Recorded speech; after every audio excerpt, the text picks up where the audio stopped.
Welcome to the next video of Divine Commerce Centre. Jai Siya Ram ji का नाम लेके शुरू करते हैं। आज हम नेक्स्ट टॉपिक पढ़ेंगे nominal and real GDP. Very very important topic, मतलब इससे कंफर्म क्वेश्चन आएगा ही आएगा, हर बार आता है, चाहे इवन 1 मार्क का है बट आएगा जरूर। ठीक है, तो पहले हम इसका कंसेप्ट पढ़ेंगे, what is nominal GDP and what is real GDP. अगर हम बात करते हैं नॉमिनल जीडीपी की, तो वो जीडीपी होती है जिसके अंदर हम फाइनल गुड्स एंड सर्विसेज ले रहे हैं ऑफ अ पर्टिकुलर ईयर और करंट ईयर प्राइसेस पर। और रियल जीडीपी होती है जहां पर हम लेते हैं बेस ईयर प्राइसेस पर। अब ये बेस ईयर क्या है, करंट ईयर क्या है, थोड़ा सा क्लियर होगा आपको जब मैं आपको ये न्यूमेरिकल बताऊंगी। देखिए, एक है 2011, एक है 2021। तो 21 के सपोज अगर हमें प्रोडक्शन वगैरह कैलकुलेट करना है, पहले मैं आपको बता दूं प्रोडक्शन कैलकुलेट कैसे करते हैं। तो हम देखते हैं कि सपोज 10 यूनिट्स 10 रुपीज की ईच थी, मतलब एक पेन 10 रुपए का और टोटल 10 पेन थे, तो 10 इंटू 10 100 आ गया, मतलब टोटल प्रोडक्शन 100 का हुआ है। तो वो कैसे आया, P इंटू क्यू से। अब इसमें 2011 दिया है, 2021 दिया, तो जो पहले वाला है ना उसको कहते हैं बेस ईयर, और जो अभी वाला है ना इसको कहते हैं करंट ईयर। तो ये हो गया बेस ईयर और ये क्या हो गया, करंट ईयर। जो बेस ईयर होता है वो पहले का साल होता है, जो करंट ईयर होता है वो अभी का साल हो गया। ओके, तो अगर हम पहले के ईयर के जो प्राइस है उन्हें ही हर बार सेंटर लेके क्वेश्चन को सॉल्व कर रहे हैं, तो वो हमारा रियल जीडीपी कहलाएगा। दैट इज 10 इंटू 30 कितना आ जाएगा, 300। 10 इंटू 40 कितना आ जाएगा, 400। तो रियल जीडीपी जो होता है वो हमारा बेस ईयर प्राइस से होता है।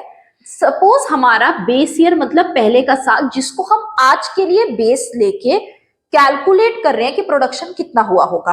तो जब हमने 2011 का प्रोडक्शन कैलकुलेट किया होगा तो प्राइस लिया था 10, क्वांटिटी ली थी 30, 10 इंटू 30 300 आ गया था, ये हमारा रियल जीडीपी था। पर जब हम बात कर रहे हैं नॉमिनल की, तो उसमें हम करंट ईयर लेते हैं। फिलहाल मैं बेस ईयर ले रही हूँ क्योंकि मैं रियल जीडीपी ले रही हूँ। तो इसी 10 की इंटू आप अगले वाले ईयर की क्वांटिटी के साथ भी करेंगे। अब अगर इसके बाद कोई और ईयर में लिख दूं ना, चलो भाई ये मैंने लिख दिया, तब भी आप इसी 10 से इंटू करोगे, इसकी 500 आ जाएगा। Is it clear? मतलब प्राइस एक ही रखना है और जैसे जैसे ईयर एक्सीड होते जाएंगे क्वांटिटी अलग अलग रखनी है।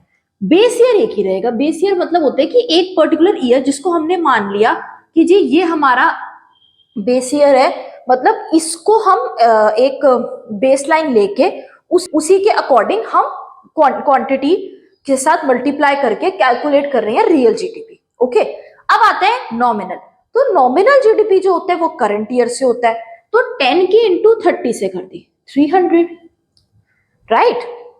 20 की इंटू 40 से कर दी 800। एक और ईयर कंसिडर कर लेते हैं, मान लेते हैं ये वैल्यू है।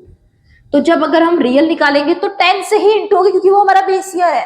10 इंटू 50 500, और नॉमिनल में हम सामने सामने कर देंगे ये। ठीक है, तो क्या समझ आया? नॉमिनल में हमने सामने सामने मल्टीप्लाई करनी, क्योंकि हमें जो ईयर गिवन है, जो प्राइस गिवन है, जो क्वांटिटी गिवन है उसी से मल्टीप्लाई करनी है। What in nominal? नॉमिनल मतलब करंट ईयर, मतलब जो आज का डेट में प्राइस है, क्वांटिटी है, उसी से करना है। लेकिन रियल में क्वांटिटी तो आज की डेट की लेंगे, बट हम क्योंकि ताकि हमें एग्जैक्टली पता लगे कितना प्रोडक्शन बढ़ा है, तो हम प्राइस एक ही लेंगे और वो प्राइस कोई प्रीवियस ईयर का हम प्राइस लेते हैं और उसी को हम बेस मान के बाकियों से उसकी मल्टीप्लाई कर देते हैं। Is it clear? ये बात समझ आए कि जैसे अगर रियल जीडीपी है तो बेस ईयर से करना है, ठीक है, और अगर नॉमिनल है तो जो सामने सामने प्राइस और क्वांटिटी है उसी से करना है, मतलब कि करंट ईयर से करना है। ओके, अब इसी के बेस पर इसकी डेफिनेशन है कि इसमें हम आज का जो प्राइस है वही कंसिडर करेंगे, पर इसमें हम जो प्राइस कंसिडर करेंगे वो कोई पिछले साल का प्राइस होगा जिसको हम आज के लिए बेस लेके चल रहे हैं, और उसी की इंटू हम आज के प्रोडक्शन से भी, मतलब आज की क्वांटिटी से भी कर रहे हैं। अब लिखा हुआ है nominal is not a good tool for measuring economic growth of the country. Example, अगर मैं कहूं कि 2011 में जो जीडीपी थी वो 300 थी और 2021 में जी 800 होगी, 500 से बढ़ गई। क्या ये 500 से बढ़ी है? नहीं बढ़ी, ये तो थोड़ा सा ही प्रोडक्शन बढ़ा है, इतना बड़ा जंप तो आया ही नहीं प्रोडक्शन में। तो इतना बड़ा जंप कैसे कह सकते हैं हम प्रोडक्शन में? ये तो गलत हो जाएगा ना। मतलब कि आप इसमें इन्फ्लेशन का इंपैक्ट भी दिखा रहे हो, प्राइस बढ़ रहे हैं, क्वांटिटी बढ़ी है नहीं, और आप कह रहे हो कि जीडीपी बढ़ गई। कैसे बढ़ गई? वो तो प्राइस बढ़ा है, प्रोडक्शन तो उतना ही है या थोड़ा बहुत ही बढ़ा है, ज्यादा तो बढ़ा नहीं है। तो यू कैन से कि नॉमिनल जो है ना वो हमें एक तरीके से चीज को ओवर वैल्यू करके दिखा रही है, मतलब इन्फ्लेशन का इंपैक्ट दिखा रही है। तो it is not a true tool for measuring economic growth. और ये एक बेटर टूल है बिकॉज ये स्पेसिफिकली क्वांटिटी पे फोकस कर रहा है, प्राइस तो ये एक ही ले रहा है, प्राइस में तो चेंज है नहीं। फिर आता है it is affected by change in both price and quantity. इसमें प्राइस में भी फर्क पड़ेगा और क्वांटिटी में भी, आप देख सकते हो क्योंकि सामने सामने मल्टीप्लाई कर रहे हैं तो प्राइस और क्वांटिटी दोनों से इंपैक्ट आएगा। इसमें सिर्फ क्वांटिटी से आएगा क्योंकि प्राइस तो हम एक ही ले रहे हैं, बेस ईयर। इसका दूसरा नाम है GDP at current year prices, और इसका दूसरा नाम है GDP at constant price. GDP की जगह पे वो जीएनपी भी दे सकते हैं, बात एक ही है।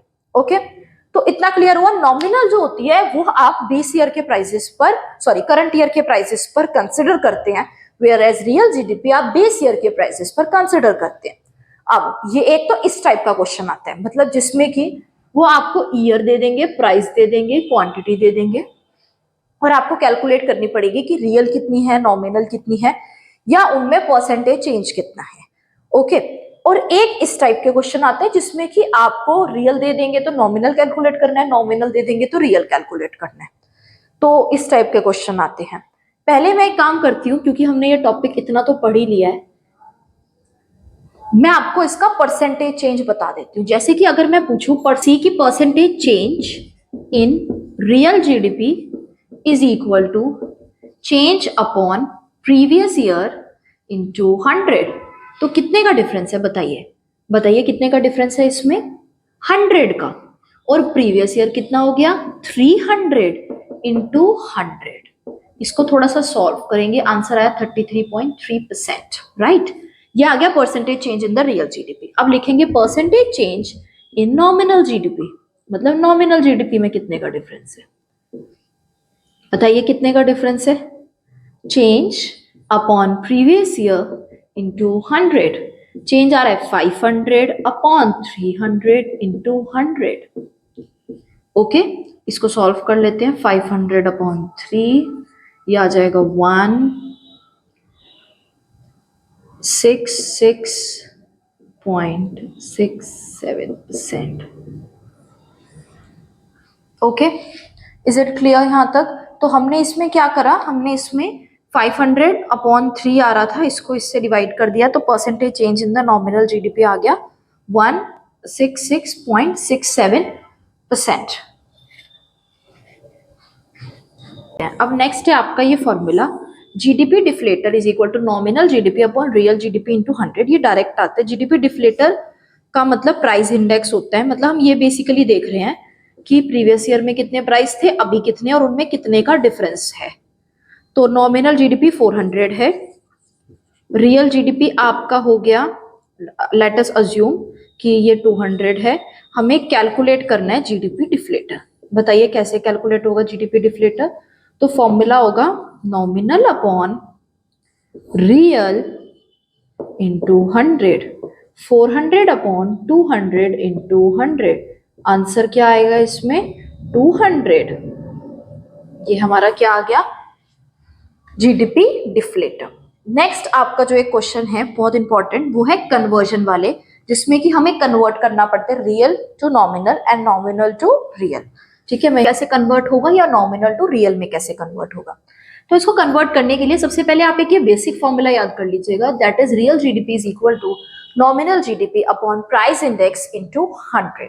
इसमें हमें नॉमिनल जीडीपी 400 गिवन है, जैसे कि मैंने ऊपर लिख दिया है, प्राइस इंडेक्स 200 गिवन है, इनटू कर दिया 100 से, आंसर आ गया 200। This is the value of real GDP. Next nominal GDP find करना है। नॉमिनल जीडीपी इसमें फाइंड करना है, फॉर्मूला यही रहेगा, बस उसको थोड़ा सा ना हम शिफ्टिंग वगैरह कर लेंगे। फॉर्मूला था जो बेसिक फॉर्मूला था, real GDP is equal to nominal GDP upon price index into 100। तो नॉमिनल जीडीपी हमें इसमें गिवन ही नहीं है, रियल जीडीपी है 500, नॉमिनल नहीं गिवन, प्राइस इंडेक्स है 120 इंटू 100 इंटू 120 अपॉन 100। तो 600 आ गया, तो 600 x की वैल्यू आ गई। x हमारा क्या है, नॉमिनल जीडीपी। तो नॉमिनल जीडीपी x है, प्राइस इंडेक्स कितना गिवन है 120 इंटू 100, ये इधर आ गया, शिफ्टिंग कर दी अपॉन 100, इसे सॉल्व कर दिया, तो नॉमिनल जीडीपी की वैल्यू आई है 600। इसका मतलब हमारा नॉमिनल जीडीपी कितना है 600।